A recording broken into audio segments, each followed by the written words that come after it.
அஸ்ஸலாமு அலைக்கும் வரஹ்மத்துல்லாஹி வபரகாத்துஹு. Welcome to our channel. இறைவன் ரப்புல் ஆலமீன் தன்னுடைய திருமறையில திராட்சைகளை பத்தி என்ன விஷயத்தை நமக்கு சொல்லித்தரான் அப்படிங்கிறத பார்ப்போம். முதலாவதாக, ஒட்டுமொத்த உலகத்திற்குமே உணவு என்று சொல்லக்கூடிய விஷயத்த இறைவன் ரப்புல் ஆலமீன் ஒரு ஞாபகத்தாக நமக்கு எல்லாம் கொடுத்தான். அதுல ஒண்ணுதான் திராட்சை.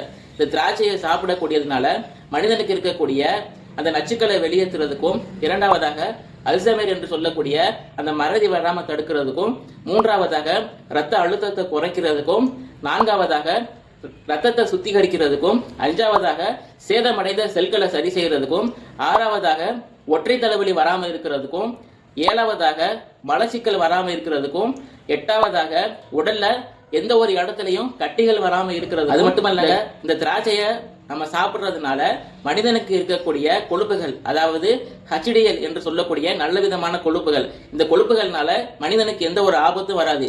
இந்த கொழுப்புகளை அதிகப்படுத்துறதுக்கும் இந்த திராட்சைகள் உதவியாக இருக்கு. அது மட்டும் இல்லாம நீண்ட நேரம் பசி இல்லாம இருக்கிறதுக்கும் இந்த திராட்சையின் மூலியமாக மனிதனுக்கு விட்டமின் சி என்று சொல்லக்கூடிய அந்த சத்து நமக்கு கொடுக்குது. இந்த விட்டமின் சி என்று சொல்லக்கூடிய சத்து தான் மனிதனுக்கு தோள்கள்ல எந்த ஒரு பிரச்சனையும் வராம பாதுகாக்குது. ஆனா இறைவன் ரப்புல் ஆலமீன் தன்னுடைய திருமறையில இந்த திராட்சையை சொர்க்கவாசிகளுக்கு அந்த திராட்சை தோட்டத்தை நம்ம அன்பளிப்பாக நாம கொடுப்போம், ஹதாயிக வ அனாபா என்று தன்னுடைய திருமறையில அந்த திராட்சை தோட்டங்களை பத்தி இறைவன் ரப்புல் ஆலமீன் பேசுறான். இனி வரக்கூடிய காலங்களில் இது போன்ற விஷயங்களை நாம் அதிகம் தெரிந்து கொள்ளக்கூடிய பாக்கியத்தை இறைவன் நம்ம அனைவருக்கும் ரஹ்மத்து செய்வானாக. அஸ்ஸலாமு அலைக்கும் வரஹ்மத்துல்லாஹி வபரகாத்துஹு.